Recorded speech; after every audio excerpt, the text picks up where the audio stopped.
ಮುಕ್ತತೆಯನ್ನು ಮಾತಾಡಲ್ಲ, ಇದು ಗಂಡು ಹೆಣ್ಣುಗಳ ಮುಕ್ತತೆಯನ್ನ ಮಾತಾಡ್ತಾರೆ. ಸೊ ಹಾಗಾಗಿನೇ ಇದು ಹೆಣ್ಣು ಪರವಾಗಿ ಮಾಡುವ ವಾದ ಅಲ್ಲ, ಇದು ಗಂಡು ಹೆಣ್ಣುಗಳ ಮುಕ್ತತೆಯ ಪರವಾಗಿರುವಂತ ವಾದ. ಹಾಗಾಗಿ ಗಂಡನೂ ಒಂದು ಕಡೆ ತನ್ನ ಮೇಲೆ ತಾನು ಏರ್ಕೊಂಡಿರ್ತಾನೆ ಅನೇಕ ಸಮಸ್ಯೆಗಳನ್ನ, ಹೆಣ್ಣು ತನ್ನ ಮೇಲೆ ಏರ್ತಾನೆ. ಹಾಗಾಗಿ ಇದರಿಂದ ಮುಕ್ತಿ ಆಗ್ಬೇಕು. ಹಾಗಾಗಿ ಈ ಉಭಯವನ್ನು ಅಳಿಸ್ಕೊಂಡ್ರೆ ನಾವೆಲ್ಲರೂ ಚೆನ್ನಾಗಾಗ್ತೀವಿ ಮತ್ತು ಉತ್ತಮದ ಕಡೆ ಹೋಗ್ತೀವಿ. ಎಲ್ಲರೂ ಕೂಡ ಸಾಧನೆಗಳನ್ನ ಮಾಡ್ಬೋದು. ಒಳ್ಳೆ ಒಳ್ಳೆ ಸಾಧನೆಗಳ ಕಡೆ ಹೆಣ್ಮಕ್ಳು ಹೋಗಕ್ಕೆ ಸಾಧ್ಯ ಆಗ್ತಿದೆ ಅನ್ನುವ ವಿಷಯವನ್ನ ಒಬ್ಬವೇ ಹೇಳ್ತಾರೆ. ಅದೇ ತರ ನಮ್ಮ ಇನ್ನೊಬ್ಬ ಹೆಣ್ಮಕ್ಳಿದ್ದಾರೆ, ಅವಳು ಜಾತಿ ಮತ್ತು ವಿಷಯವನ್ನ ಕುರಿತು ಎಷ್ಟು ನಿಖರವಾಗಿ ಮಾತಾಡ್ತಾರೆ ಅಂದ್ರೆ, ಇವರೆಲ್ಲ ನೋಡ್ರಿ ಮಾದಿಗರ ಹೆಣ್ಮಕ್ಳು ಇದ್ದೆ. ಆ ಕಾಲದಲ್ಲಿ ಬಸವಣ್ಣನಂತವರು ಎಲ್ಲ ಜಾತಿಯ ಹೆಣ್ಣು ಮಕ್ಕಳಿಗೂ ಮಾತಾಡುವ ಅವಕಾಶ ಸಿಕ್ಕಿ ಕೊಟ್ಟಿದ್ರಿಂದ ಎಷ್ಟು ಒಳ್ಳೊಳ್ಳೆ ಮಾತುಗಳನ್ನ ಹೆಣ್ಮಕ್ಳು ಮಾತಾಡ್ತಾರಂದ್ರೆ, ಅವಕಾಶ ಸಿಕ್ಕಿದಾಗ ನಮ್ಮೆಲ್ಲ ಹೆಣ್ಮಕ್ಳು ಮಾತಾಡಬಲ್ಲರು ಅನ್ನೋದಕ್ಕೆ ವಚನ ಸಾಹಿತ್ಯದ ದಾಖಲೆ ನೋಡಿ. 33 ಹೆಣ್ಮಕ್ಳು ನಮಗೆ ದಾಖಲೆ ಸಿಗ್ತಾರೆ. ಇನ್ನು ಬೇಕಾದಷ್ಟು ಜನ ಇರ್ಬೋದು. ಅವರಲ್ಲಿ ತುಂಬಾ ಜನ ಹೆಣ್ಮಕ್ಳು ದೇವದಾಸಿಯರು, ಸೂಳೆಯರು, ಬೇರೆ ಬೇರೆ ತಳ ಕೆಲಸಗಳನ್ನು ಮಾಡೋರು, ಮಾದಿಗರು, ಹೊಲೆಯರು, ಅಗಸರು, ಕುರುಬರು, ಆ ಥರದ ಹೆಣ್ಮಕ್ಳು. ಅಂತ ಹೆಣ್ಮಕ್ಳೆಲ್ಲ ಮಾತಾಡ್ತಾರೆ ಅಷ್ಟು ಉತ್ತಮ ಮಾತುಗಳನ್ನಂದ್ರೆ, ಇವತ್ತು ನಮ್ಮಿಂದ ಮಾತಾಡಕ್ಕೆ ಯಾಕೆ ಆಗ್ತಿಲ್ಲ ಅನ್ನೋದನ್ನ ನಾವೆಲ್ಲರೂ ಯೋಚಿಸ್ಬೇಕಾಗಿದೆ. ಯಾಕೆ ಅಂತಂದ್ರೆ, ಮಾತಾಡ್ಬೇಕಾದ್ರೂ ನಮ್ಮೊಳಗಡೆ ಒಂದು ಭಯವನ್ನ ಮೀರ್ಕೋಬೇಕಾಗತ್ತೆ. ಅಕ್ಕನ ವಚನವನ್ನು ಇಲ್ಲಿ ಆಡಿದ್ರಲ್ಲ ನೋಡಿ, ನಾನು ಯಾರಾದ್ರೂ ಎದುರಿಸಿದ್ರೆ ನನಗೆ ಬೇಡಿ ತಿಂತೀನಿ, ನಂಗೆ ಅನ್ನ ಕೊಡಲ್ಲ ಅಂದ್ರೆ ನನ್ನ ಗಂಡ ನಾನು ಬೇಡಿ ತಿಂತೀನಿ, ನೀರು ಕೊಡಲ್ಲ ಅಂತಂದ್ರೆ ನಾನು ನೋಡಿ ನದಿ ತೊರೆಗಳಿವೆ ಅಲ್ಲಿ ಕುಡ್ಕೊತೀನಿ, ಮನೆ ಕೊಡಲ್ಲ ಅಂದ್ರೆ ನೋಡು ದೇಗಲಿಗಳಿತ್ತು ನಾನು ಮಲ್ಕೊತೀನಿ, ಹೋಗ್ರಯ್ಯ ನಿಮ್ಗೇನು ಅಂತ ಹೇಳಿದ್ದಾರೆ. ಹಾಗೆ ನೋಡಿ, ನಮ್ಮನ್ನೆಲ್ಲಿ ಕಟ್ಟಾಕೋದು ಮನುಷ್ಯರು ಅಂದ್ರೆ ಅನ್ನ ನೀರು ಮತ್ತು ಆಶ್ರಯ. ಈ ಅನ್ನ ನೀರು ಆಶ್ರಯಗಳನ್ನ ಯಾವಾಗ ನಾವು ನೀಡ್ಕೊತೀವೋ ಆಗ ಏನನ್ನಾದ್ರೂ ಹೆಣ್ಮಕ್ಳು ಸಾಧಿಸಕ್ಕಾಗುತ್ತೆ. ಅದಕ್ಕೆ ಅಕ್ಕ ದಾಖಲು ನಮಗೆ. ಅಕ್ಕ ಮೊದಲು ಆ ಅಂಗನ್ನ ತೋರ್ತೀವಿ ನೋಡಿ. ನಾವೇನು ಅನ್ನಕ್ಕೆ ಬಿದ್ದವರಲ್ಲ, ನಾವು ಅನ್ನ ಮಾಡಿದ್ರೆ ಮಾತ್ರ ಗಂಡಸ್ ಮಕ್ಕಳು ಅನ್ನ ತಿಂತಾರೆ, ಆದ್ರೆ ನಮ್ಮನ್ನ ಅನ್ನಕ್ಕೆ ಬಿದ್ದಿರೋರು ಅಂತ ಹೇಳ್ತಾರೆ. ಇದು ನಮ್ಮೆಲ್ಲರನ್ನು ನೋಯಿಸ್ಬೇಕಾಗಿರೋ ವಿಷಯ. ಇದು ನಮ್ಮನ್ನ ಹಾಳಾಗಿ ನೋಡೋದು, ತಂದ್ಕೊಟ್ಟಿದ್ದನ್ನ ಬೇಯಿಸಾಕಕ್ಕೆ ಮಾತ್ರ ಇರೋದು ಅಂತ ನೋಡುವ ಕಲ್ಪನೆ ಇದೆಯಲ್ಲ, ಆ ಕಲ್ಪನೆಯಿಂದ ಹೆಣ್ಮಕ್ಳು ಮುಕ್ತಗೊಳ್ಬೇಕು ಮತ್ತು ಗಂಡು ಮಕ್ಕಳು ಈ ಕಲ್ಪನೆಯಿಂದ ಮುಕ್ತಗೊಳ್ಬೇಕು. ಈ ಮುಕ್ತಗೊಳ್ಳುವ ಕ್ರಿಯೆಯನ್ನ 12ನೇ ಶತಮಾನ, ಎಷ್ಟು ವರ್ಷಗಳ 8 ಶತಮಾನಗಳ ಹಿಂದೆ, 9 ಶತಮಾನಗಳ ಹಿಂದೆ ಮಾತಾಡ್ತಾ ಇದ್ದಾರೆ. ಇವತ್ತು ನಾವು ಅದನ್ನು ಮಾತಾಡ್ತಾ ಇದ್ದೀವಿ ಅಂದ್ರೆ ನಮ್ಮ ಗಂಡು ಮಕ್ಕಳು ಏನು ಸಂಚಲನ ಆಗಿಲ್ಲ, ನಮ್ಮ ಹೆಣ್ಣು ಮಕ್ಕಳು ಏನು ಸಂಚಲನ. ಯಾಕೆ ನಾವು ಯಾಕೆ ಬದಲಾಯಿಸ್ಕೊಂಡಿಲ್ಲ? 9 ಶತಮಾನಗಳ ಹಿಂದೆ, 900 ವರ್ಷಗಳ ಹಿಂದೆ ಮಾತಾಡಿದ ಮಾತನ್ನು ಇವತ್ತು ನಾವು ಮಾತಾಡ್ಬೇಕಾದ್ರೆ ನಮ್ಮ ಸ್ಥಿತಿ ಯಾಕೆ ಇಷ್ಟು ಹಿಂದಕ್ಕೆ ಹೋಗಿದೆ ಅನ್ನೋದನ್ನ ನಾವೆಲ್ಲ ಯೋಚನೆ ಮಾಡಬೇಕಾಗಿದೆ. ಯಾಕೆ ಮಾತಾಡ್ತಾಳೆ, ಕುರಿ, ಕೋಳಿ, ಕಿರಿ, ಮೀನು, ತಿಂಬರಿಗೆ ಕುಲಜ ಎಂಬರು. ನೋಡಿ, ನಮ್ಮಲ್ಲಿ ಜಾತಿಯ ಇಲಾಖೆ ಹೆಂಗಿದೆ ಅಂದ್ರೆ, ಸವರ್ಣೀರು ಮುಟ್ಟೋರು, ಮುಟ್ಟಿಸ್ಕೊಳ್ದೆ ಇರೋರು, ಮತ್ತೆ ಇನ್ನೊಬ್ರು ದೇವ್ರ ಪುತ್ತರು ಬ್ರಾಹ್ಮಣರು, ಅವರು ಅಲ್ಲಿರ್ತಾರೆ. ಮುಟ್ಟಿಸ್ಕೊಳ್ಳೋರು ನಾವು ಕಿರುಕೋಳಿ ಮೀನುಗಳು ತಿನ್ಕೊಂಡಿರ್ತೀವಿ, ಮುಟ್ಟಿಸ್ದೇ ಇರೋರು ದನ ತಿಂತಾರೆ.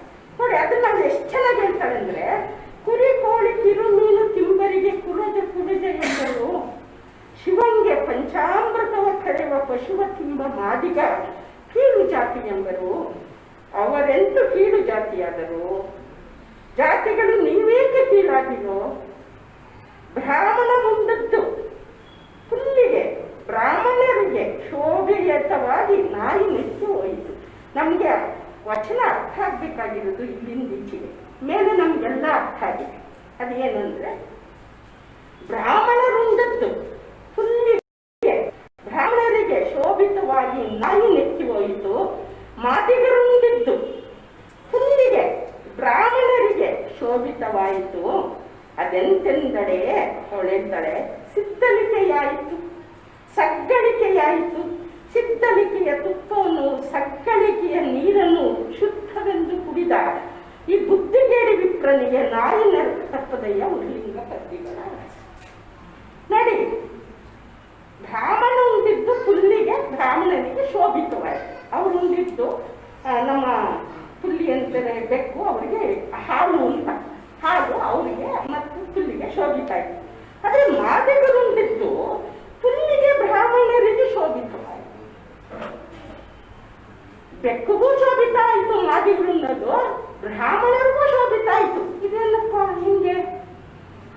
ಅದೆಂತೆಂದರೆ ನೋಡಿ, ದನ ತಿಂದ್ರೆ, ದನ ತಿಂದ ಮೇಲೆ ಚರ್ಮ ಬರೋದು, ದನ ತಿಂದೆ ಚರ್ಮ ಬರಲ್ಲ.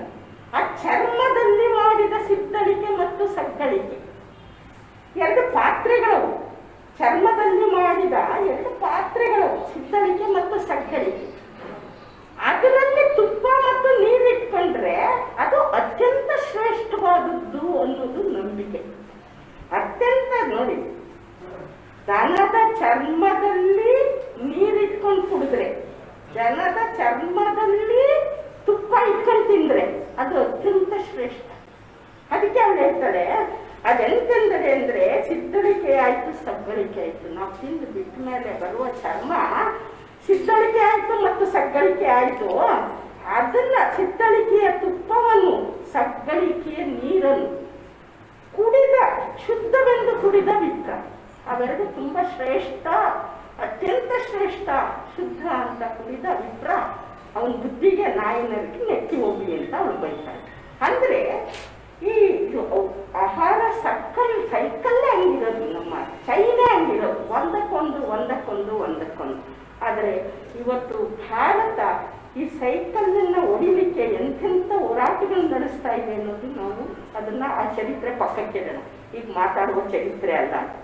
ಆದರೆ ಇಂಥದನ್ನ, ಇಂಥ ಅವಿವೇಕದ ಮಾತುಗಳನ್ನ ಅಂದೇ 12ನೇ ಶತಮಾನದಲ್ಲಿ ಮಾದಿಗರ ಹೆಣ್ಮಕ್ಳು ಕಾಳುವೆ ಅನ್ನೋಳು ಎಂತ ಸ್ಪಷ್ಟ ಮಾತುಗಳಲ್ಲಿ ತಿರಸ್ಕರಿಸಿದ್ದಾರೆ. ಈ ಮೂಢ, ಈ ನಾಲೆಡ್ಜ್, ಬ್ರಾಹ್ಮಣರ ನಾಲೆಡ್ಜ್ ಇದೆಯಲ್ಲ, ಈ ನಾಲೆಡ್ಜು ನಾಯಿಲೆಕ್ಕೂ ಹೋಗುವಂಥದ್ದು, ಅದೇನು ತುಂಬಾ ಉನ್ನತವಾದದ್ದೇನಲ್ಲ. ಆ ಕಾರಣಕ್ಕೆ ಅವ್ರನ್ನ ಶ್ರೇಷ್ಠರು ಅಂತ ನೀವೇನು ಭಾವಿಸಬೇಕಾಗಿಲ್ಲ. ಅವರವರ ಕಾಯಕದಲ್ಲಿರುವ ಜ್ಞಾನ ಅವರವ್ರಿಗೆ ದೊಡ್ಡದು. ಅದಕ್ಕೆ ನಮ್ಗೊಬ್ಬರು ಹೇಳ್ತಾಳೆ, ಹೆಣ್ಣು ಗಡ್ಡ ಮೀಸೆ ಬಂದರೆ ಗಂಡೆಂಬರು, ಮೊಲೆ ಮುಡಿ ಬಂದರೆ ಹೆಣ್ಣೆಂಬರು, ಮಧ್ಯೆ ಸುಳುವ ಜ್ಞಾನ ಹೆಣ್ಣೋ ಗಂಡೋ ನಾಸ್ತಿನ ಅಂತ ಹೇಳ್ತಾರೆ. ಈ ಜ್ಞಾನ ಇದೆಯಲ್ಲ, ಅದಕ್ಕೆ ಗಂಡತನೂ ಇಲ್ಲ, ಹೆಣ್ಣುತನೂ ಇಲ್ಲ, ಜ್ಞಾನನೇ ಅದು ಹೆಣ್ಣು. ಹಾಗಾಗಿ ಆಯಾ ಕಾಯಕದಿಂದ ಬರುವ ಜ್ಞಾನ ಇದೆಯಲ್ಲ, ಅವರವ್ರಿಗೆ ಬರುವಂಥದ್ದು. ಬರೀ ಸಂಸ್ಕೃತ ಓದದಿಂದ ಬರೋದು ಬರೀ ಜ್ಞಾನ ಅಂತ ಹೇಳೋದ್ರ ಮೂಲಕ ಇವತ್ತು ಎಲ್ಲ ಜ್ಞಾನ ವಲಯಗಳನ್ನು ಕೂಡ ಈ ಭಾರತದಲ್ಲಿ ನಾಶ ಮಾಡಲಾಗಿದೆಯಲ್ಲ. ಹಾಗಾಗಿನೇ ನಾವು ಇವತ್ತು ಯೋಚನೆ ಮಾಡ್ತಾ ಇರಬೇಕು. ಇವತ್ತು ಅದಕ್ಕೇನೆ ಹೊಸದಾಗಿ ಕೌಶಲ್ಯ ಶಿಕ್ಷಣ ಅಂತ ಸೇರಿಸ್ಬೇಕಾಗ್ತಾ ಇರೋ ಸಂದರ್ಭದಲ್ಲಿ ದನ ಮೇಯಿಸೋದು ಒಂದು ಕೌಶಲ್ಯವೇ, ದನನ ಕುಯ್ಯೋದು ಒಂದು ಕೌಶಲ್ಯವೇ, ದನದ ಚರ್ಮವನ್ನ ಹದ ಮಾಡೋದು ಒಂದು ಕೌಶಲ್ಯವೇ. ನೀವು ಜರ್ಮನ್ ಅಂತ ದೇಶಕ್ಕೆ ಹೋಗಿ ನೋಡಿದ್ರೆ ಗೊತ್ತಾಗುತ್ತೆ ಶಿಕ್ಷಣವನ್ನ ಹೇಗೆ ಕೌಶಲ್ಯಗಳ ಜೊತೆ ಜೋಡಿಸಲಾಗಿದೆ ಅಂದ್ರೆ, ಅಲ್ಲಿ ನಿಮ್ಗೆ ಸರ್ಟಿಫಿಕೇಟ್ ತಕೊಂಡ್ಬಂದ್ರೆ ಇಲ್ಲಿ ದನ ಮೇಯ್ಸಕ್ ಪರ್ಮಿಷನ್ ಕೊಡ್ತಾರೆ. ಸರ್ಟಿಫಿಕೇಟ್ ಇದ್ದಿದ್ರೆ ದನ ಮೇಯ್ಸಂಗೂ ಇಲ್ಲ, ಹಂದಿ ಮೇಯ್ಸಂಗೂ ಇಲ್ಲ, ನಾಯಿನೂ ಮೇಯ್ಸಂಗಿಲ್ಲ. ಅಲ್ಲಿ ಎಲ್ಲದನ್ನು ಶಿಕ್ಷಣದ ಜೊತೆ ಜೋಡಿಸಿದ್ದಾರೆ. ನೀನು ಕೃಷಿ ಮಾಡಬೇಕಾದ್ರೂ ನಿನ್ನ ಹತ್ರ ಸರ್ಟಿಫಿಕೇಟ್ ಇರಬೇಕು, ಆವಾಗ ನಿನ್ಗೆ ಜಮೀನು ಲೀಸ್ ಔಟ್ ಮಾಡ್ತಾರೆ. ನಾವು ಭಾರತದಲ್ಲಿ ಕೃಷಿ ಜ್ಞಾನವನ್ನ, ಮಹಿಳಾ ಜ್ಞಾನವನ್ನ, ಮತ್ತೆ ಈ ತರ ಚರ್ಮದ ಜ್ಞಾನವನ್ನ, ಮತ್ತೆ ಬಡಿಗೆ ಜ್ಞಾನವನ್ನ, ಕಮ್ಮಾರನ ಜ್ಞಾನವನ್ನ, ಚಮ್ಮಾರನ ಜ್ಞಾನವನ್ನ ಜ್ಞಾನವಾಗಿ ನೋಡದೆ ಇರುವಂತ ಪರಿಕಲ್ಪನೆಯ ಒಳಗಡೆ ಬದುಕ್ತಾ ಇರುವ ನಾವು ಇವೆಲ್ಲವನ್ನೂ ಕೂಡ ಆ ಕಾಲದಲ್ಲೇ ಜ್ಞಾನ ಶಾಖೆಗಳು ಅಂತ ಗುರುತಿಸಿರುವ ನಮ್ಮ ವಚನಕಾರರಿದ್ದಾರಲ್ಲ ಅವ್ರ ಬಗ್ಗೆ ನಾವು ತುಂಬಾ ತಿಳ್ಕೊಳ್ಳೋದಿದೆ, ತುಂಬಾ ಅರ್ಥ ಮಾಡ್ಕೊಳ್ಳೋದಿದೆ. ಮತ್ತು ಅವರನ್ನ ನಾವು ಅರ್ಥ ಮಾಡ್ಕೊಂಡ್ಬಿಟ್ರೆ ನಮ್ಗೆ ನಮ್ಮ ಜೀವನ ಕ್ರಮವೇ ಪರಿವರ್ತನೆ ಆಗ್ತಿತ್ತು ಅಂತ ನಾನು ಭಾವಿಸಿದ್ದೀನಿ. ಯಾಕೆ ಅಂದ್ರೆ ನಾವು ನಮ್ಮನ್ನು ಅರ್ಕೊಳ್ತಾ ಇರ್ತೀನಿ. ಎಷ್ಟೋ ಸರಿ ನಾನು ಪ್ರಶ್ನೆ ಮಾಡ್ಕೊತೀನಿ, ನನ್ನನ್ನು ನುಡಿದಂಗೆ ನಡೆ, ಏನು ಸಾಧ್ಯನಾ? ಹೋಗುತ್ತಾ ಕೊಯ್ದು ಬರುತ್ತಾ ಕೊಯ್ಸ್ಕೊಳ್ಳುವಂಥ ಈ ಮನಸ್ಥಿತಿ ಇದೆಯಲ್ಲ ನಮ್ಮದು, ಈ ಮನಸ್ಥಿತಿಯನ್ನ ನಾವು ಸರಿಯಾಗಿ ವಚನಕಾರರು ಹೇಳಿದ ಮಾರ್ಗದಲ್ಲಿ ನಡೆಸಿದ್ದೇ ಆದರೆ ನಮ್ಮ ದೇಶ ಇವತ್ತು ಇರ್ತಿರ್ಲಿಲ್ಲ. ಅನ್ನದಾನೇಶ್ವರ ಸರ್ ಸ್ವಾಮೀಜಿಗಳವರು ಅನ್ನ ಕೊಟ್ಟು ಬಡವರಿಗೆ ದಾನ ಮಾಡುವ ಸ್ಥಿತಿ ಇತ್ತಲ್ಲ, ಆ ಸ್ಥಿತಿ ಇನ್ನೂ ಜಾಸ್ತಿ ಆಗಿದೆ. 94ನೇ ಸ್ಥಿತಿಯಲ್ಲಿದ್ದೀವಿ ಸ್ವಾಮೀಜಿ. ಭಾರತ ಬಡತನದಲ್ಲಿ, ಅನ್ನ ಇಲ್ಲದೆ ಇರೋರಲ್ಲಿ ಬಾಂಗ್ಲಾದೇಶಕ್ಕಿಂತ ಹಿಂದೆ ಹೋಗಿದ್ದೀವಿ ನಾವು. ಬಾಂಗ್ಲಾದೇಶ ಸ್ವತಂತ್ರ ಪಡೆದಾಗ ಅಷ್ಟು ಕಡುಬಡತನದಲ್ಲಿರೋ ದೇಶ ಇವತ್ತು ನಮಗಿಂತ ಮುಂದೆ ಹೋಗಿದೆ. ಇಷ್ಟು ಜಾಸ್ತಿ ಜನ ಇರುವ ನಾವಿನ್ನೂ ಹಿಂದೆ ಇದ್ದೀವಿ. ಇವತ್ತು ನಾವು ವಚನಕಾರರ ಮಾರ್ಗದಲ್ಲಿ ನಡೆದೇ ಹೋದ್ರೆ ನಮಗೆ ಬೇರೆ ಮಾರ್ಗ ಇಲ್ಲ. ಎಷ್ಟು ಒಳ್ಳೆ ಮಾರ್ಗವನ್ನ ಅವರು ನಮಗಾಗಿ ನಿರ್ಮಿಸಿಕೊಟ್ಟಿದ್ದಾರೆ. ಆ ಮಾರ್ಗ ಒಂದು ನಾವು ಹಿಡಿದ್ರೆ ಸಾಕು, ನಮ್ಮ ಸಮಾಜ ಒಂದು ಅತ್ಯಂತ ತಳಸ್ಪರ್ಶಿಯಾಗಿ ಪರಿವರ್ತನೆಗೊಳ್ಳುತ್ತೆ ಅಂತ ನಾನು ಭಾವಿಸಿದ್ದೀನಿ. ಹಾಗಾಗಿನೇ ನಾನು ವಚನ ಸಾಹಿತ್ಯನ ನನ್ನ ಗುರುವಾಗಿಯೇ ಭಾವಿಸಿದ್ದೀನಿ. ಆ ಗುರುತನದಲ್ಲೇ ನಾನು ಇಟ್ಟು ಮತ್ತೆ ನನಗೆ ಸಂಕಟ ಬಂದಾಗೆಲ್ಲ ನಾನು ವಚನದ ಪುಸ್ತಕ ತೆಗಿತೀನಿ. ಪ್ರತಿಯೊಂದು ಸಂಕಟಕ್ಕೂ ವಚನದಲ್ಲಿ ಪರಿಹಾರ ಇದೆ ಅಂತ ನಾನು ಭಾವಿಸಿದ್ದೀನಿ. ಹಾಗಾಗಿನೇ ನೀವು ಯಾವುದಕ್ಕಾದ್ರೂ ಹೋಗಿ ಒಂದು ಯಾರೇ ರೇಗಿಸ್ತಾರಂದ್ರೆ ಅಕ್ಕ ಹೇಳ್ತಾರೆ, ಏನೆಂದು ಬಂದಿರಯ್ಯ, ನಾನು ಸೂಳೆ ಅಲ್ಲ, ನಾನು ಗೂಸಲ್ಲ, ಮುಗಿಸ್ತಾಳೆ ಅವಳು. ಅಲ್ಲಿ ನನಗೆ ಶಕ್ತಿ ಸಿಕ್ಕತ್ತೆ, ನಾನು ಮಾತಾಡಬೇಕು, ಅಕ್ಕನ ಥರ ಮಾತಾಡಬೇಕು ಅಂತ. ಅವ್ರು ಹೇಳಿದ್ರಲ್ಲ, ಅವ ಹೆಣ್ಣು ಮಗಳು ನಿನ್ನ ಕಳಿಸಲ್ಲ ಅಂದ್ರೆ ನಾನು ಹೋಗ್ತೀನಿ ಬೆತ್ತಲಾಗಿ ಅಂತ ಹೇಳಿದ್ರೆ ರೊಕ್ಕಮ್ಮ ಹೋಗಮ್ಮ ಬೆತ್ತಲಾಗೋದು ಅಂತನ್ನೋ ಮಾತಿದೆಯಲ್ಲ, ಇಡೀ ಸುಮ್ಮನೆ ಬಟ್ಟೆ ಬೆತ್ತಲಾಗೋದಲ್ಲ, ಇಡೀ ಮಾನಸಿಕವಾಗಿ ಕಟ್ಟಿಕೊಂಡಿರುವ ಸಂಕೋಲೆಗಳ ಬೆತ್ತಲು. ಆ ಬೆತ್ತಲಾಗಬೇಕು, ಸಂಕೋಲೆಗಳ ಬೆತ್ತಲಾಗಬೇಕು. ಅಕ್ಕ ನಮಗೆ ಯಾವ ರೀತಿಯಿಂದ ಮಾರ್ಗದರ್ಶಿ ಅಂದ್ರೆ ಸಂಕೋಲೆಗಳನ್ನು ಬಿಡಿಸಿಕೊಳ್ಳುವ ಮಾರ್ಗದರ್ಶಿ ಅವಳು. ಯಾವಾಗ ಸಂಕೋಲೆಗಳಿಂದ ನಮ್ಮನ್ನು ನಾವು ಬಿಡಿಸ್ಕೋತೀವೋ ಆಗ ತಾನಾಗೆ ಅಂಜಿಕೆ ಎಳಿತದೆ, ಧೈರ್ಯ ಉಮ್ಮಳಿಸುತ್ತದೆ, ನಾವು ಸಾಗಬೇಕಾದ ದಾರಿ ನಮಗೆ ಕಾಣಿಸುತ್ತದೆ. ಇದಕ್ಕೆ ವಚನ, ಪ್ರತಿ ವಚನದಲ್ಲೂ ದಾರಿ ಇದೆ. ಹಾಗಾಗಿ ನೀವು ಏನೋ ಓದ್ತೀರೋ ನಂಗೆ ಗೊತ್ತಿಲ್ಲ, ವಚನನ ನಿಮ್ಮ ಮನೆಯಲ್ಲಿ, ವಚನದ ಪುಸ್ತಕಗಳನ್ನು ನಿಮ್ಮ ಮನೆಯಲ್ಲಿ ಇಟ್ಕೊಳ್ಳಿ, ನೀವೇ ಓದ್ತಾ ಹೋಗ್ರಿ. ನಿಮಗೆ ಗೊತ್ತಿಲ್ಲದೆ ನಿಮ್ಮಲ್ಲಿ ಒಂದು ಧೈರ್ಯ ಸಂಚಲನವಾಗ್ತದೆ. ಆ ಧೈರ್ಯದ ಮೂಲಕ ನೀವೇ ನಿಮ್ಮ ಸತ್ತದ ಹಾದಿಗಳನ್ನು ಹುಡ್ಕೋತೀರಿ ಅಂತ ಹೇಳ್ತಾ ನನ್ನ ಮಾತುಗಳು ಮುಗಿಸ್ತೀನಿ. ಧನ್ಯವಾದಗಳು. ಈಗ ವಿಶ್ವವಿದ್ಯಾಲಯದ ವತಿಯಿಂದ ಸ್ವಾಮೀಜಿಯವರಿಗೆ ಒಂದು ಸನ್ಮಾನ ಕಾರ್ಯಕ್ರಮವನ್ನು ನಾವು ಇಟ್ಕೊಂಡಿದ್ದೀವಿ.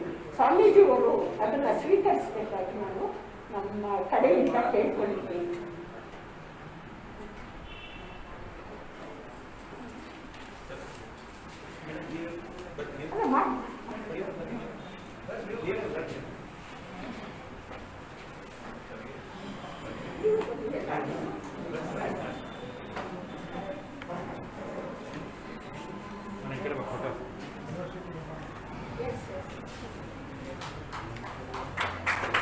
ಈಗ ಬಿಜಾಪುರ ವಿಶ್ವವಿದ್ಯಾಲಯ ಮಹಿಳಾ ವಿಶ್ವವಿದ್ಯಾಲಯದಿಂದ ಪ್ರೊಫೆಸರ್ ಆರ್ ಸುನಂದಮ್ಮ ಕುಲಸಚಿವರು ಪೂಜ್ಯ ಮಹಾಸನ್ನಿಧಿಯವರಿಗೆ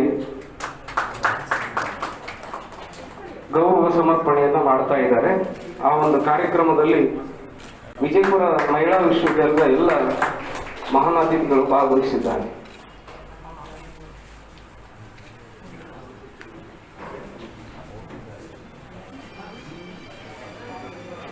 ಇದೀಗ ತಾನೇ ಈ ಕಾರ್ಯಕ್ರಮವನ್ನು ಉದ್ದೇಶಿಸಿ ಬಹಳಷ್ಟು ನೈತಿಕ ಮೌಲ್ಯಗಳನ್ನು ಸಾದರಪಡಿಸಿರ್ತಕ್ಕಂಥ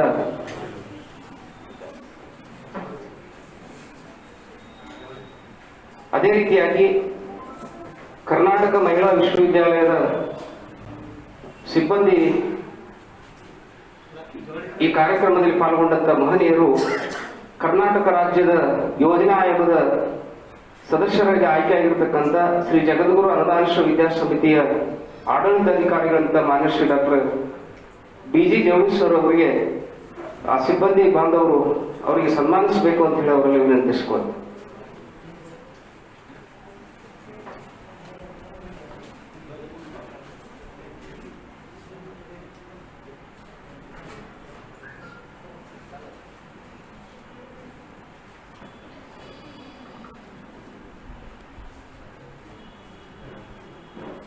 ಈಗ ಕುಲಸಚಿವರು ಕರ್ನಾಟಕ ರಾಜ್ಯ ಯೋಜನಾ ಆಯೋಗದ ಸದಸ್ಯರಾಗಿ ಆಯ್ಕೆಯಾಗಿದ್ದಕ್ಕಾಗಿ ಅವರಿಗೆ ಸನ್ಮಾನದ ಮೂಲಕವಾಗಿ ಅಭಿನಂದಿಸ್ತಾ ಇದ್ದಾರೆ. ಎಲ್ಲರೂ ಜೋರಾದ ಚಪ್ಪಾಳೆ ಮೂಲಕವಾಗಿ ನಾವು ಪ್ರೋತ್ಸಾಹಿಸಬೇಕು.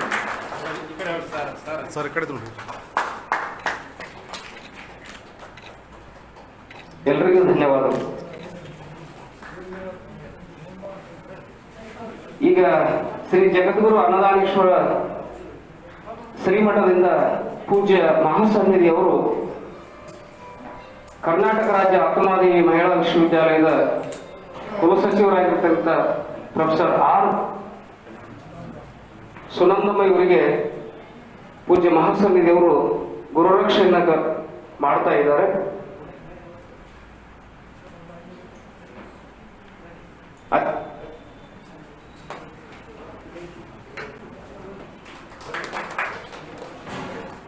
ನಂತರ ಡಾಕ್ಟರ್ ವಿಷ್ಣು ಶಿಂದೆ ಅವರು ಪೂಜ್ಯರಿಂದ ಶ್ರೀರಕ್ಷೆಯನ್ನು ಪಡೆದುಕೊಳ್ಳಬೇಕು. ಎಲ್ಲರೂ ಜೋರಾದ ಚಪ್ಪಾಳೆಯ ಮೂಲಕವಾಗಿ ಕಾರ್ಯಕ್ರಮಕ್ಕೆ ಪ್ರೋತ್ಸಾಹಿಸಿ. ಬಹಳ ವೈಶಿಷ್ಟ್ಯಪೂರ್ಣವಾದಂತಹ ಕಾರ್ಯಕ್ರಮ ಇದು. ಈಗ ಡಾಕ್ಟರ್ ವಿಷ್ಣು ಶಿಂದೆ ಅವರು ಮಹಾಸನ್ನಿಧಿಯವರಿಂದ ಸನ್ಮಾನವನ್ನು ಸ್ವೀಕರಿಸಬೇಕು ಅಂತ ಹೇಳಿ ಅವರಲ್ಲಿ ವಿನಂತಿಸಿಕೊಳ್ತೀನಿ. ಅದೇ ರೀತಿಯಾಗಿ ಪ್ರೊಫೆಸರ್ ಮಹೇಶ್ ಚಿಂತಾಮಣಿಯವರು ಪೂಜ್ಯ ಮಹಾಸನ್ನಿಧಿಯವರಿಂದ ಸನ್ಮಾನವನ್ನು ಸ್ವೀಕರಿಸಬೇಕು.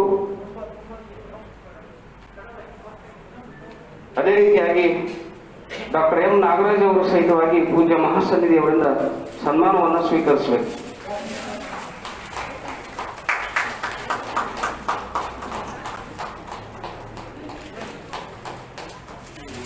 ಡಾಕ್ಟರ್ ಎಂ ನಾಗರಾಜ್ ಅವರು ಸಹಿತವಾಗಿ ಪೂಜ್ಯ ಮಹಾಸನ್ನಿಧಿಯವರಿಂದ ಗುರುರಕ್ಷೆಯನ್ನು ಪಡೆದುಕೊಳ್ಳಬೇಕು.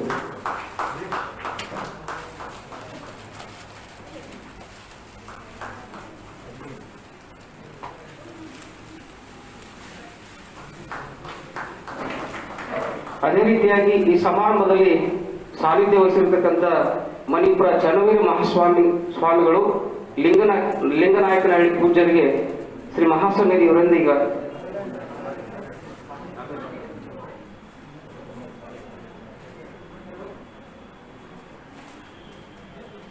ಅದೇ ರೀತಿ ಡಾಕ್ಟರ್ ಎಂ ನಾಗರಾಜ್ ಅವರು ಪೂಜ್ಯರಿಂದ ಸನ್ಮಾನವನ್ನು ಸ್ವೀಕರಿಸ್ತಾ ಇದ್ದಾರೆ. ಈಗ ಪೂಜ್ಯ ಮಹಾಸನ್ನಿಧಿಯವರಿಂದ ಮಣಿಪುರ ಚನ್ನವೀರ ಮಹಾಸ್ವಾಮಿಗಳು ಲಿಂಗನಾಯಕನಹಳ್ಳಿ ಪೂಜ್ಯರಿಗೆ ಈಗ ಸನ್ಮಾನ ಸಮಾರಂಭ ನಡೀತಾ ಇದೆ.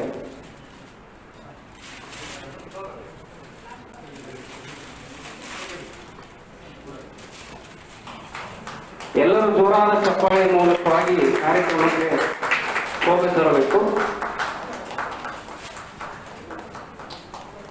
ಬಹಳ ವೈಶಿಷ್ಟ್ಯವಾದಂತಹ ಕಾರ್ಯಕ್ರಮ. ಅದೇ ರೀತಿಯಾಗಿ ಈ ಸಮಾರಂಭದಲ್ಲಿ ಸಾನ್ನಿಧ್ಯ ವಹಿಸಿರ್ತಕ್ಕಂಥ ಮಣಿಪುರ ಚನ್ನಮಲ್ಲಿಕಾರ್ಜುನ ಮಹಾಸ್ವಾಮಿಗಳು ಕನಕಗಿರಿ ಪೂಜ್ಯರಿಗೆ ಈಗ ಶ್ರೀ ಮಹಾಸನ್ನಿಧಿಯವರಿಂದ ಗುರುರಕ್ಷೆ ನಡೀತಾ ಇದೆ.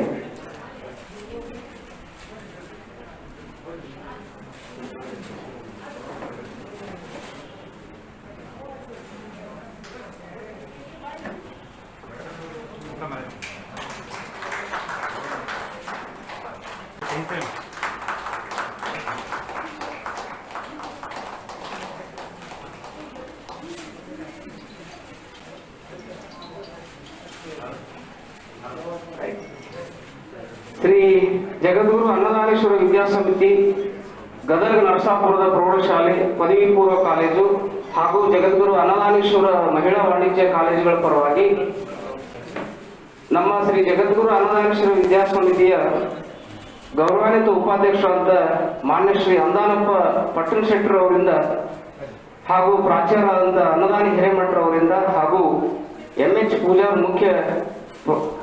ಮುಖ್ಯೋಪಾಧ್ಯಾಯರಿಂದ ಈ ಕೆಳಗಿನಂತೆ ಮಹಿಳೆಯರಿಗೆ ಅವರು ಸನ್ಮಾನವನ್ನು ಮಾಡ್ತಾ ಇದ್ದಾರೆ. ಮೊದಲಿಗೆ ಈ ಕಾರ್ಯಕ್ರಮದ ದೇವ ಸಾನ್ನಿಧ್ಯ ವಹಿಸಿರ್ತಕ್ಕಂಥ ಪರಮ ಪೂಜ್ಯ ನಾಡೋಜ ಡಾಕ್ಟರ್ ಅನ್ನದಾನೇಶ್ವರ ಮಹಾಶಿವಯೋಗಿಗಳವರಿಗೆ ಉಪಾಧ್ಯಕ್ಷರಂತ ಶ್ರೀ ಅಂದಾನಪ್ಪ ಪಟ್ಟಣ ಶೆಟ್ಟರ್ ಅವರು, ಪ್ರಾಚಾರ್ಯ ಅಂತ ಅಂದಾನಿ ಹಿರೇಮಠರವರು ಬಂದು ಅವರಿಗೆ ಸನ್ಮಾನಿಸಬೇಕಂತ ಹೇಳಿ ಅವರಲ್ಲಿ ಗೌರವಪೂರ್ವಕವಾಗಿ ವಿನಂತಿಸಿಕೊಳ್ತೇವೆ.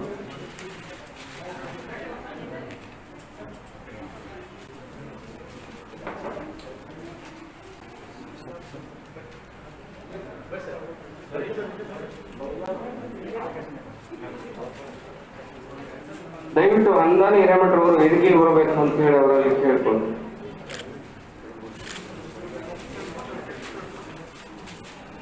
ಅದೇ ರೀತಿಯಾಗಿ ಕರ್ನಾಟಕ ರಾಜ್ಯ ಯೋಜನಾ ಆಯೋಗದ ಸದಸ್ಯರಾಗಿ ಆಯ್ಕೆಯಾಗಿರ್ತಕ್ಕಂಥ ನಮ್ಮ ಶ್ರೀ ಜಗದ್ಗುರು ಅನಾಥಾಶ್ರಮ ವಿದ್ಯಾಸಮಿತಿಯ ಮಾನ್ಯ ಆಡಳಿತಾಧಿಕಾರಿಗಳಾಗಿರ್ತಕ್ಕಂಥ ಡಾಕ್ಟರ್ BG ಜವಳಿ ಸರ್ ಅವರಿಗೆ ಪಟ್ಟಣ ಶೆಟ್ಟರವರು, ಅಂದಾನಿ ಹಿರೇಮಠರವರು ಆ ಶಾಲೆಯಿಂದ ಅವರು ಸನ್ಮಾನಿಸಬೇಕು ಅಂತ ಹೇಳಿ ಅವರಲ್ಲಿ ವಿನಂತಿಸ್ಬೋದು.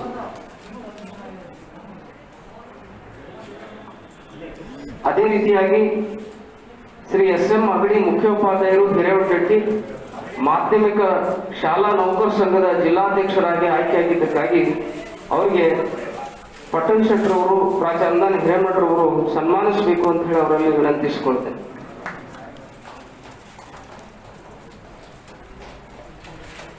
ಶ್ರೀ SM ಅಗಡಿ ಮುಖ್ಯೋಪಾಧ್ಯಾಯರು ಬಂದು ಸನ್ಮಾನವನ್ನು ಸ್ವೀಕರಿಸಬೇಕು ಅಂತ ಹೇಳಿ ವೇದಿಕೆ ಮೂಲಕವಾಗಿ ವಿನಂತಿಸ್ತೇನೆ. ಅದೇ ರೀತಿ ಈ ಸಮಾರಂಭದಲ್ಲಿ ಶ್ರೀ HI ಮುಲ್ಲಾ ಅವರು ಸೇವಾ ನಿವೃತ್ತಿ ಹೊಂದಿದ ನಿಮಿತ್ತವಾಗಿ ಹಿರಿಯರಾದಂಥ ಅಂದಾನಪ್ಪ ಪಟ್ಟಣ ಶೆಟ್ಟರವರು, ಅನದಾನಿ ಹಿರೇಮಠರವರು, MH ಪೂಜಾರ್ ಅವರು ಇಲ್ಲಿ ಸನ್ಮಾನವನ್ನು ಹಮ್ಮಿಕೊಂಡಿದ್ದಾರೆ. ಶ್ರೀ HI ಮುಲ್ಲಾ ಅವರು ಬಂದು ಅವರಿಂದ ಸನ್ಮಾನವನ್ನು ಸ್ವೀಕರಿಸಬೇಕು ಅಂತ ಹೇಳಿ ಅವರಲ್ಲಿ ವಿನಂತಿಸಿಕೊಳ್ಳಿ. Side circle.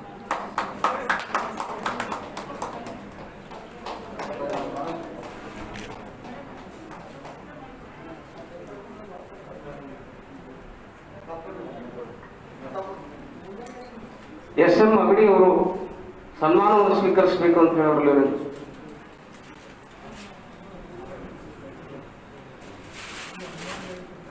ಶ್ರೀ ಜಗದ್ಗುರು ಅನಾಥಾಶ್ರಮ ವಿದ್ಯಾಸಮಿತಿಯಲ್ಲಿ ಸೇವೆಯನ್ನ ಮಾಡಿ, ಸುದೀರ್ಘವಾದ ಸೇವೆಯನ್ನ ಮಾಡಿ, ಪ್ರಾಮಾಣಿಕವಾಗಿ ಸೇವೆ ಮಾಡಿರ್ತಕ್ಕಂಥ ಶ್ರೀ HI ಮುಲ್ಲಾ ಇವರು ಪೂಜ್ಯ ಮಹಾಸನ್ನಿಧಿಯವರಿಂದ, ಪಟ್ಟಣ ಶೆಟ್ಟರವರಿಂದ, ಅನದಾನಿ ಹಿರೇಮಠರವರಿಂದ ಸನ್ಮಾನವನ್ನು ಸ್ವೀಕರಿಸಬೇಕು ಅಂತ ಹೇಳಿ ಅವರಿಗೆ ವಿನಂತಿಸಿಕೊಳ್ಳಿ.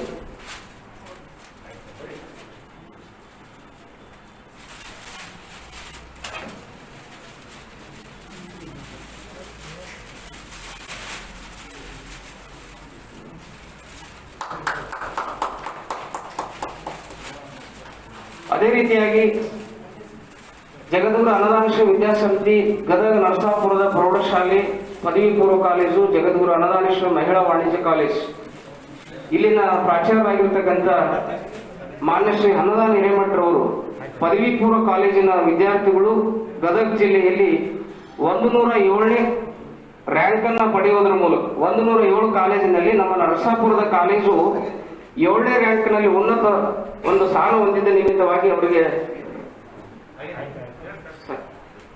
ಮಹಾವಿದ್ಯಾಲಯವು ಒಂದು ವೈಶಿಷ್ಟ್ಯ ಅಂತೇಳಿ ಎಲ್ಲರೂ ಬಹಳ ಜೋರಾದ ಚಪ್ಪಾಳೆ ಮೂಲಕ ಕಾಲೇಜನ್ನು ನಾವೆಲ್ಲ ಪ್ರೋತ್ಸಾಹಿಸೋಣ. 7ನೇ ರ್ಯಾಂಕ್ ಪಡೆದಿರ್ತಕ್ಕಂಥದ್ದು ಒಂದು ಜಗದ್ಗುರು ಅನಾಥಾಶ್ರಮ ವಿದ್ಯಾಸಮಿತಿಯ ಒಂದು ಸಾಧನೆ ಅಂತಕ್ಕಂಥ ಮಾತುಗಳನ್ನ ಹೇಳ್ತಾ, ಈಗ ಈ ಒಂದು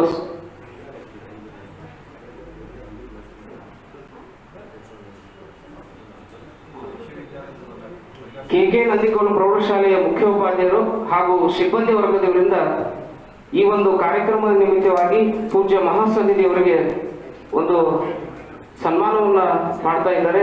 ಆ ಕಾರ್ಯಕ್ರಮವನ್ನು ತಾವೆಲ್ಲರೂ ಮಾಡಬೇಕು ಅಂತ ಹೇಳಿ ನಾವು ವಿನಂತಿಸ್ಕೊಳ್ತೀವಿ.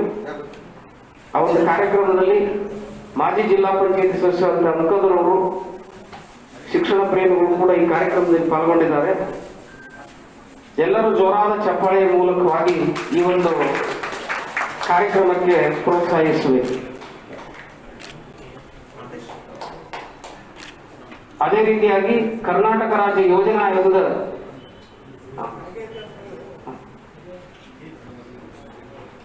ಅದೇ ರೀತಿ ಕರ್ನಾಟಕ ರಾಜ್ಯ ಮಹಿಳಾ ವಿಶ್ವವಿದ್ಯಾಲಯದ ಕುಲಸಚಿವರಾಗಿರ್ತಕ್ಕಂಥ ಶ್ರೀಮತಿ MR ಸುನಂದಮ್ಮ ಇವರಿಗೆ ಅಕ್ಕನ ಬಳಗದ ತಾಯಿಯಿಂದ ಬಂದು ಅವರಿಗೆ ಸನ್ಮಾನವನ್ನು ಮಾಡಬೇಕು ಅಂತ ಹೇಳಿ ಅವರಲ್ಲಿ ವಿನಂತಿಸಿಕೊಳ್ಳಿ. ಅಕ್ಕನ ಬಳಗದ ತಾಯಿಯಿಂದ ದಯವಿಟ್ಟು ಎಲ್ಲರೂ ವೇದಿಕೆಗೆ ಬಂದು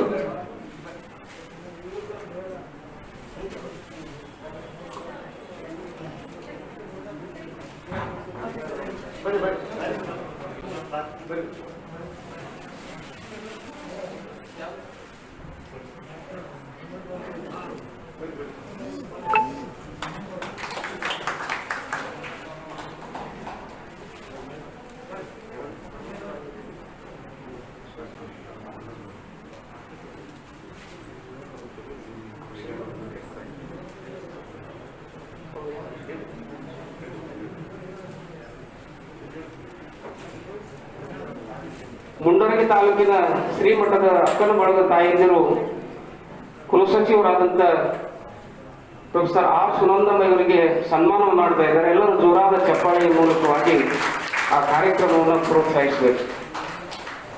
ಹಲವಾರು ವಿಶಿಷ್ಟ ಕಾರ್ಯಕ್ರಮಗಳನ್ನು ಹೊಂದಿರತಕ್ಕಂಥ ಈ ಒಂದು ವೇದಿಕೆ, ವಿಶೇಷವಾಗಿ ಡಾಕ್ಟರೇಟ್ ಪದವಿಯನ್ನು ಪಡೆದಿರ್ತಕ್ಕಂಥ ಅಕ್ಷತಾ ಬಣ್ಣದ ಬಾಯಿಯವರು ಬಂದು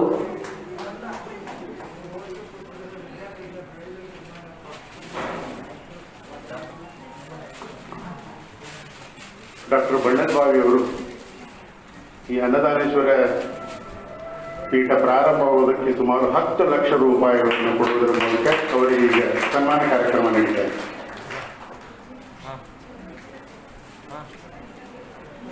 ಸುಮಾರು 10 ಲಕ್ಷ ರೂಪಾಯಿಗಳನ್ನ ದಾನವನ್ನು ಸಲ್ಲಿಸುವುದರ ಮೂಲಕ ಪೀಠದ ಬೆಳವಣಿಗೆಯಲ್ಲಿ ಅವರು ಕೂಡ ಕಾಣತಕ್ಕಂಥ ಮಹನೀಯರಿಗೆ ಈಗ ಪೂಜ್ಯ ಮಹಾಸನ್ನಿಧಿಯವರಿಂದ ಸನ್ಮಾನ ಕಾರ್ಯಕ್ರಮ ನಡೀತಾ ಇದೆ.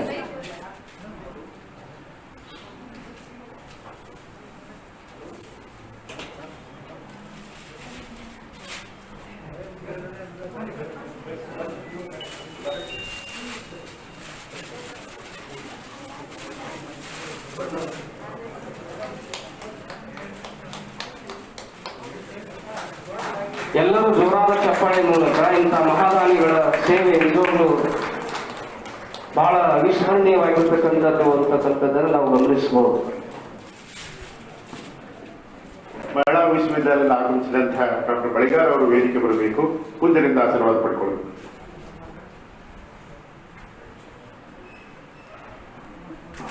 ಕನ್ನಡ ಸಾಹಿತ್ಯ ಪರಿಷತ್ತಿನ ಅಧ್ಯಕ್ಷರಾಗಿರ್ತಕ್ಕಂಥ ಮನು ಬಳಿಗಾರ್ ಅವರ ಸಹೋದರರಾದ ಬಳಿಗಾರ್ ಗುರುಗಳಿಂದ ಈಗ ಪೂಜ್ಯರಿಂದ ಆಶೀರ್ವಾದ.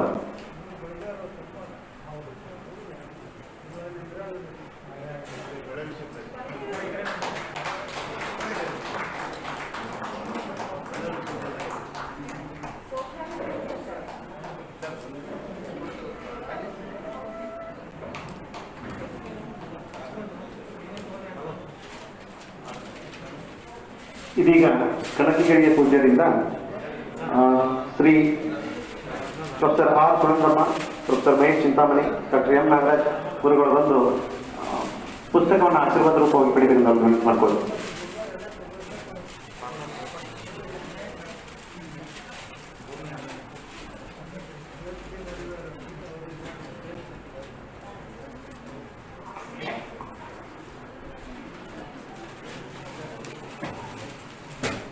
ಕೊನೆಯದಾಗಿ ಈ ಕಾರ್ಯಕ್ರಮದ ದಿವ್ಯ ಸಾನ್ನಿಧ್ಯವನ್ನು ವಹಿಸಿರ್ತಕ್ಕಂಥ ಪರಮ ಪೂಜ್ಯ ಶ್ರೀ ಜಗದ್ಗುರು ನಾಡೋಜ ಡಾಕ್ಟರ್ ಅನ್ನದಾನೇಶ್ವರ ಮಹಾಶಿವಯೋಗಿಗಳ ಆಶೀರ್ವಚನ ನಡೀತಾ ಇದೆ.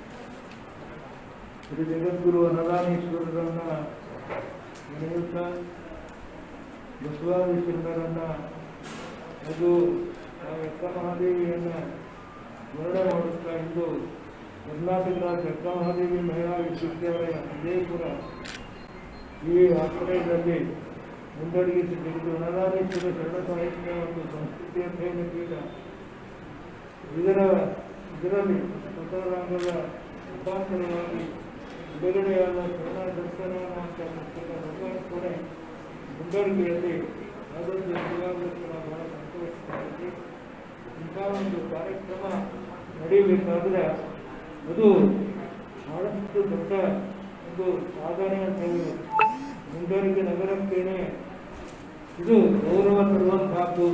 ಯಾಕಂದ್ರೆ ವಿಶ್ವವಿದ್ಯಾಲಯ ಮಟ್ಟದಲ್ಲಿ ಅಷ್ಟು ದೊಡ್ಡ ಮಟ್ಟದ ಹಣವನ್ನು ಕೊಡುವಂತಹ ಕೆಲಸ ಮಾಡಬೇಕಾದ್ರೆ ಅದು ಮಾಡಬೇಕಾದ ಸಾಹಸದ ಒಂದು ಪ್ರಯತ್ನನೇ ಅಂತ ಹೇಳ್ತೀವಿ. ಬಹಳ ದಿವಸದಿಂದ ನಮ್ಗೆ ಆಗ್ತಾ ಇತ್ತು.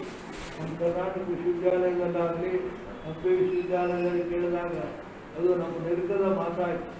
ಯಾಕಂದರೆ ಅದು ಗಂಟೆಗೆ ಇದಾಗದಂತ ಇದಕ್ಕೆ ಸುಡುವುದಂಗೆ ಅಂತ ಹೇಳ್ತಾ ಇಲ್ಲ. ಹಂಗೆ ಆ ರೀತಿ ಒಂದು ಕೋಟಿಗಟ್ಟಲೆ ಹಣ ಕೊಟ್ಟರೆ ಇದು ಮಾಡುವುದು ವಿಚಾರ ಅಂತೇಳಿ.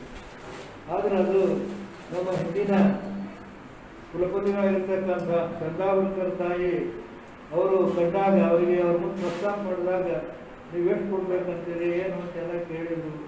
ಅವ್ರು 10 ಸ್ಥಾನ ಕೊಡೋಕ್ಕೆ ಸಾಧ್ಯ ಐತಿ ಅಂತ ಹೇಳಿ ಅವ್ರ ಮುಂದೆ ಪ್ರಸ್ತಾಪ ಮಾಡಿದಾಗ ಆಯಿತು, ಇದಕ್ಕೆಲ್ಲ ಸರಿಯಾದ ಅರ್ಥ ಆಗಬೇಕು, ಎಲ್ಲವನ್ನ ಕೊಡಬೇಕಂತ ಹೇಳಿದ್ರು. ಅದು ಕೂಡ ಕೊಡಬೇಕಾದ್ರೆ ಅಷ್ಟು ಒಂದು ಪ್ರಯತ್ನ ನಾವು ಯಾವುದೇ ಕೇಳಲಿಕ್ಕೆ ಹೋಗಿರಲಿಲ್ಲ. ಆದರೂ ನಮ್ಮ ಡಾಕ್ಟ್ರು ಇದಕ್ಕೆ ವಸತವಾಗಿ 10 ಲಕ್ಷ ರೂಪಾಯಿಗಳನ್ನು ಅವರು ಕೊಡ್ತೀವಿ ಅಂತ ಹೇಳಿ ನಮ್ಮ ತಂದೆಗಾಗಲೇ ಜಮಾ ಮಾಡಿಬಿಟ್ರು. ಹೀಗಾಗಿ ಬೆಳೆದು ಮತ್ತು ಯಾರೋ ಕರೆದಂತ ಕೊಟ್ಟರು. ನಮ್ಮ ಮಲ್ಲಿಕಾರ್ಜುನ ಸ್ವಾಮಿ 1 ಲಕ್ಷ ಮತ್ತು ನಮ್ಮ ಬಿಜಾಪುರ ಡಾಕ್ಟರ್ ಅವರು ಅಷ್ಟು ಕೊಟ್ಟರು. ಹೀಗೆ ಈ ರೀತಿ ಒಳಗೆ ನಾವು ಮುಂದಕ್ಕೆ ಒಂದರಿಂದ ಕೊಡೋದಕ್ಕೆ ಏನಿಲ್ಲಿ ಯಾವುದೇ ಒಂದು ಸಂಪನ್ಮೂಲ ವಸ್ತುಗಳು ಏನೂ ಇಲ್ಲ, ಆದಾಯವೂ ಕೂಡ ಅಷ್ಟು ಕಷ್ಟ ಇರೋದ್ರಿಂದ ಇಷ್ಟು ದೊಡ್ಡ ಮೊತ್ತದ ಹಣ ಕೊಡುವುದಕ್ಕೆ ಸಾಧ್ಯ ಆಗುವುದು ಅದು ನಿಜವಾಗಲೂ ಕೂಡ ಅನುದಾನೇಶನ ಕರುಣೆ ಕೃಪೆ. ಹಾಗೂ ಇದರಲ್ಲಿ ಕುಮಾರ ಸೇವೆಗಳು ವಿಚಾರ ಸಂಕೀರ್ಣ ಒಂದು ಇದು ಕೂಡ ಬಂದಿರೋದು ಬಹಳ ಸಂತೋಷ ಕೊಟ್ಟು. ಯಾಕಂದರೆ ಆ ಸ್ವಾಮಿಯ ಒಂದು ಆಶೀರ್ವಾದದಿಂದ ನಾವು ಮುಂಡ್ರಿ ಮಠಕ್ಕೆ ಬಂದೆವು, ಅನ್ನದಾನೇಶ್ವರನ ಸೇವೆ ಮಾಡಿದ್ದೀವಿ. ಹಲವಾರು ಕಾರ್ಯಕ್ರಮಗಳು ನಡೆದಿಲ್ಲ. ವಿಶ್ವವಿದ್ಯಾಲಯಗಳಿಗೆ ಕೈಗೊಂಡಿರುವಂಥ ಈ ವಿಚಾರ ಸಂಕಿರಣ ಮಾಡಲು ನಾವು ಸುಮಾರು 10 ವಿಚಾರ ಸಂಕಿರಣಗಳನ್ನು ಎಲ್ಲರ ಆಯಾ ಸ್ಥಾನದೊಳಗೆ ಮಾಡಿ ಆ ಗ್ರಂಥಗಳನ್ನು ಲೋಕಾರ್ಪಣೆ ಮಾಡುವಂಥ ಕೆಲಸವನ್ನು ಕೂಡ ನಾವು ಸ್ವತಃ ಮಾಡಿದ್ವಿ. ಸಿದ್ಧಾಂತ ಸಭೆಯಲ್ಲಿದ್ದರೂ ಕೂಡ ಭಾಳ ಜನ ಸ್ವಾಮಿಗಳು, ಭಾಳ ಮಂದಿ ಮುಂಡ್ರಿಗೆ ಸ್ವಾಮಿಗಳು ಅಂದ್ರೆ ಭಾಳಷ್ಟು ಸಿಗುತ್ತರು, ಅವರು ಕೊಡೋದಿಲ್ಲ ಅನ್ನುವಂಥ ಮಾತನ್ನು ಹೇಳ್ತಿದ್ವಿ. ನೀವೆಲ್ಲ ಇಲ್ಲಿ ಗಮನಿಸಬೇಕಾದಂಥ ಯಾವುದಕ್ಕೆ ಕೊಡಬೇಕು, ಏನು ಮಾಡಬೇಕು ಅನ್ನುವಂಥ ಒಂದು ಪ್ರಶ್ನೆ ಇರೋದ್ರಿಂದ ನಿಜವಾಗಲೂ ಕೂಡ ಆ ರೀತಿಯೊಳಗೆ ಇದನ್ನು ಸಾಧನೆ ಮಾಡಿ ಸಂಗ್ರಹ ಮಾಡಿ ಬಂದದ್ದನ್ನು ನಾವು ನಮ್ಮ ಸ್ವಂತಕ್ಕೆ ಯಾವುದೇ ರೀತಿಯಾಗಿರ್ತಕ್ಕಂಥ ಖರ್ಚು ಮಾಡದ ಈ ಮೊತ್ತವನ್ನು ಕೂಡಿಸಿ ಕೊಟ್ಟದ್ದು ನಿಜವಾಗಲೂ ಸಂತೋಷ. ಇವಾಗ ನಮ್ಮ ಸಿದ್ದೇವರಾಗಲಿ ನಾಗರಾಜ್ ಅವರಾಗಲಿ ಮತ್ತು ನಮ್ಮ ಇದಕ್ಕೆ ಮೊದಲು ಬಹಳ ಪ್ರಯತ್ನ ಮಾಡಿದವರು ನಮ್ಮ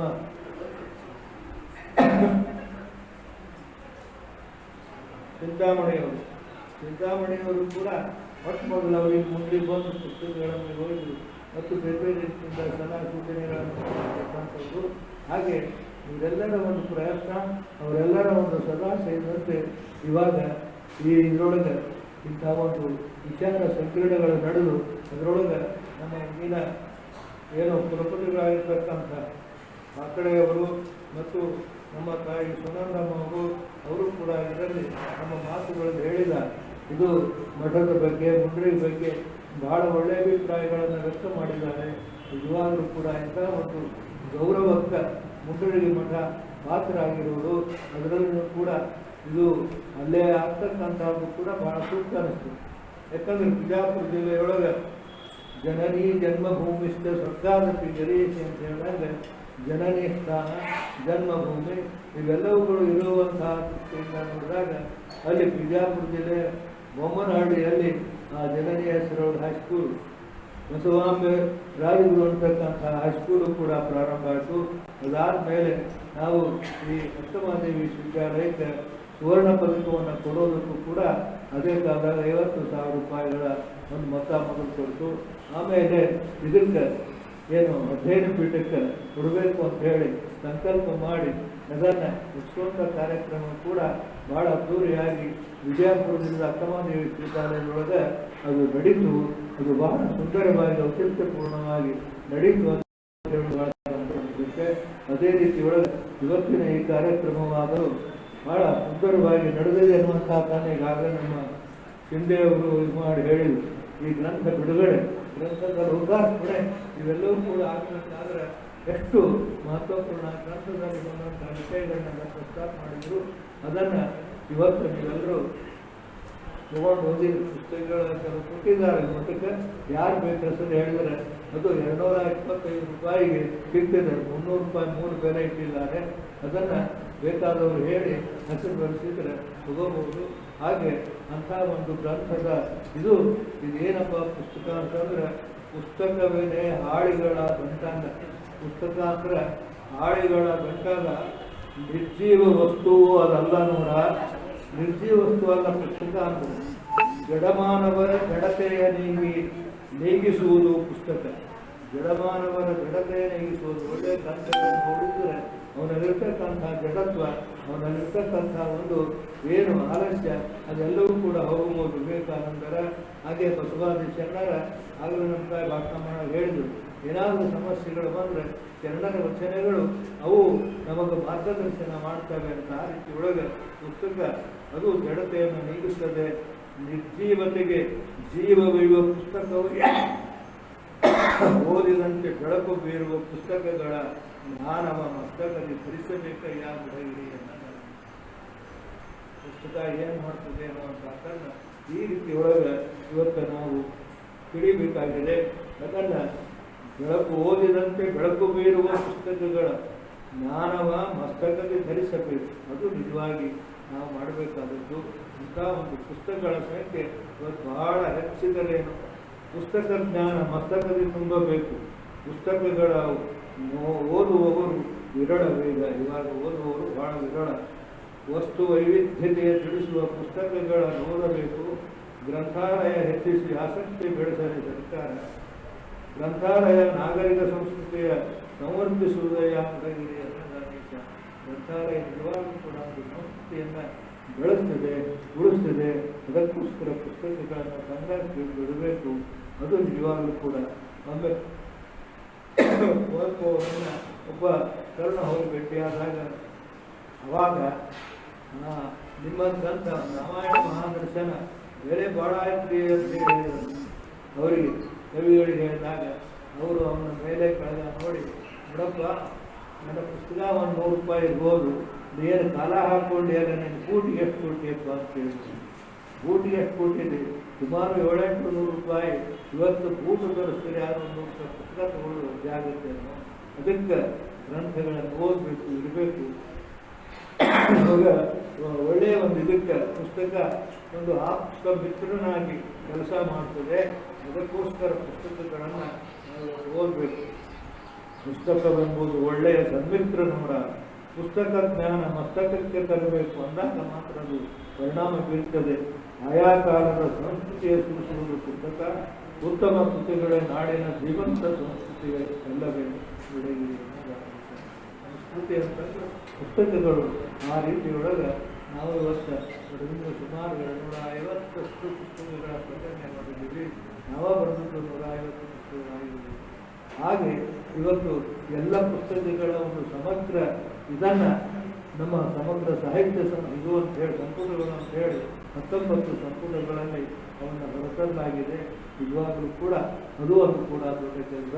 ಹೀಗೆ ಹಲವಾರು ಇವತ್ತು ಕುಮಾರ ಮಹಾಸ್ವಾಮಿಗಳ ಜೀವನ ಚರಿತ್ರೆ ಬಂದಾಗ ಅವ್ರಿಗೆ ಹುಟ್ಟಿದಂಥ ಒಂದು ನಾಡಿನ ಹುಟ್ಟಿದಂಥ ಜನ್ಮಭೂಮಿಯಲ್ಲಿ ಆ ಸ್ಮಾರಕವನ್ನು ಕಟ್ಟುವಂಥ ಕೆಲಸಗಳನ್ನು ಕೂಡ ಮುಂಡ್ರಿ ಮಠದ ಕೆಲಸ ಮಾತ್ರ ಬಹಳ ಮುಖ್ಯ ಅನ್ನುವಂಥ ಮಾತನ್ನು ಇಲ್ಲಿ ಸ್ಮರಿಸಬೇಕಾಗಿದೆ.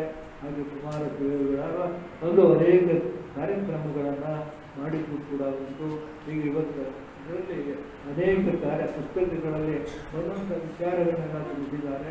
ಇದಕ್ಕೋಸ್ಕರ ನಮ್ಮ ವಿಶ್ವವಿದ್ಯಾಲಯದ ಎಲ್ಲ ಸಿಬ್ಬಂದಿಯವರಿಗೆ ಮತ್ತು ಇವತ್ತು ಸಚಿವರಾಗಿರ್ತಕ್ಕಂಥ ಸುನಂದಮ್ಮ ಅವರಿಗೂ ಎಲ್ಲರಿಗೂ ಕೂಡ ನಮ್ಮ ನಾಗರಾಜ್ ಅವರು ಕೂಡ ಬಹಳ ಪ್ರಯತ್ನಿಸಿ ಎಲ್ಲವನ್ನ ಸಂಗ್ರಹಿಸಿದಂತೆ ಅವರು ನೋಡುವ ಆಕ್ಸಿಡೆಂಟ್ ಆಗಿ ಕಾರಣವಾಗಿತ್ತು. ಹೀಗಾಗಿ ಅದರ ತೊಂದರೆಯಲ್ಲಿಯೂ ಕೂಡ ಇಂಥ ಒಂದು ಗ್ರಂಥವನ್ನು ತಂದಿದ್ದಾರೆ. ಹೀಗೆ ಇಂಥ ಈ ಕೃತಿ ಇವತ್ತು ಲೋಕಾರ್ಪಣೆಗೊಂಡಿದೆ. ಈ ಪುಸ್ತಕ ಬೇಕಾದವರು ನೀವು ನಮ್ಮ ಈ ಕಾಲೇಜು ಇವರಿಗೆ ಹೇಳಿದರೆ ಕಳಿಸಿಕೊಳ್ಳಾಗ್ತದೆ. ಅದು ಇವತ್ತಿನ ಈ ಸಂದರ್ಭದಲ್ಲಿ 75 ರೂಪಾಯಿ ಕಡಿಮೆ ಮಾಡಿ 275 ರೂಪಾಯಿಗೆ ಬದಲಾಗ್ತದೆ ಅನ್ನುವಂಥ. ಸರಿ, 25% ಅಂತ ಹೇಳಿದಾಗ 150 ರೂಪಾಯಿಗೆ ಕೊಡ್ತಾ ಇದ್ದಾರೆ. ಅದಕ್ಕೆ ಯಾರು ಬೇಕಾದವರು ಇಲ್ಲಿ ನಮ್ಮ ಸಿಬ್ಬಂದಿ ಹೆಸರು ಕೊಡ್ತಿದ್ದೆ ಅದನ್ನು ನಿಮಗೆಲ್ಲ ಕೊಡಲಾಗ್ತದೆ ಅಂತ ಮಾತನ್ನು ಕೂಡ ತಿಳಿಸಿ ಮತ್ತೊಮ್ಮೆ ಈ ವಿಶ್ವವಿದ್ಯಾಲಯ ಆ ತಾಯಿ ಅಕ್ಕಮಹಾದೇವಿಯ ಹೆಸರಿನಲ್ಲಿ ಇವತ್ತು ಹೆಚ್ಚು ಬೆಳೆಯಲಿ, ನಮ್ಮ ಹೆಣ್ಮಕ್ಕಳಲ್ಲಿ ಹೆಚ್ಚಿನ ಒಂದು ಶಕ್ತಿಯನ್ನು ಆತ್ಮಬಲವನ್ನು ತುಂಬಲಿ ಅಂತ ಹೇಳಿ ಹಾರೈಸುತ್ತಾ ಮತ್ತೊಮ್ಮೆ ಎಲ್ಲರಿಗೂ ಕೂಡ ಮಂಗಲವನ್ನು ಹೇಳಿ ನನ್ನ ಎರಡು ಮಾತನ್ನು ಕಾರ್ಯಕ್ರಮದ ದಿವ್ಯ ಸಾನ್ನಿಧ್ಯವನ್ನು ವಹಿಸಿ ಆಶೀರ್ವಚನವನ್ನು ದಯಪಾಲಿಸಿರ್ತಕ್ಕಂಥ ಪೂಜ್ಯ ಮಹಾಸನ್ನಿ ದೇವರಿಗೆ ಭಕ್ತಿಪೂರ್ವಕ ನಮನಗಳು. ಸಭಿಕರು ಗಮನಿಸಬೇಕು, ಕಾರ್ಯಕ್ರಮ ಮುಗುವುದಕ್ಕಿಂತ ಪೂರ್ವದಲ್ಲಿ ಎಲ್ಲರಿಗೂ ಕೂಡ ಪ್ರಸಾದ ವ್ಯವಸ್ಥೆ ಇದೆ. ಕೊನೆಗೆ ರಾಷ್ಟ್ರಗೀತೆ ಮೂಲಕ ಕಾರ್ಯಕ್ರಮ ಅಂತ್ಯಗೊಳ್ಳುತ್ತಾ ಇದೆ. ದಯವಿಟ್ಟು ಈ ಕಾರ್ಯಕ್ರಮದಲ್ಲಿ ಪಾಲ್ಗೊಂಡಂಥ ಎಲ್ಲ ಹರಾಚಾರ ಗುರುಮೂರ್ತಿಗಳಿಗೆ, ಕಾರ್ಯಕ್ರಮದಲ್ಲಿ ಮಾಡಿದ ಎಲ್ಲರಿಗೂ ಕೂಡ ವಂದಿಸಿ ಕಾರ್ಯಕ್ರಮ ಮುಗಿಸಿ ಕೊನೆಗೆ ರಾಷ್ಟ್ರಗೀತೆ ಮೂಲಕ ಕಾರ್ಯಕ್ರಮವನ್ನು ನಡೆಯುತ್ತೆ. जनगण मन अधिनायक जय हे भारत भाग्य विधाता, पंजाब सिंध गुजरात मराठा द्राविड उत्कल गंगा, विंध्य हिमाचल यमुना गंगा उज्जल जलधि तरंगा, तव शुभ नामे जागे, तव शुभ आशीष मांगे, गाहे तव जय गाथा। जनगण मंगलदायक जय हे भारत भाग्य विधाता, जय हे जय हे जय हे जय जय जय जय हे। ಧನ್ಯವಾದ.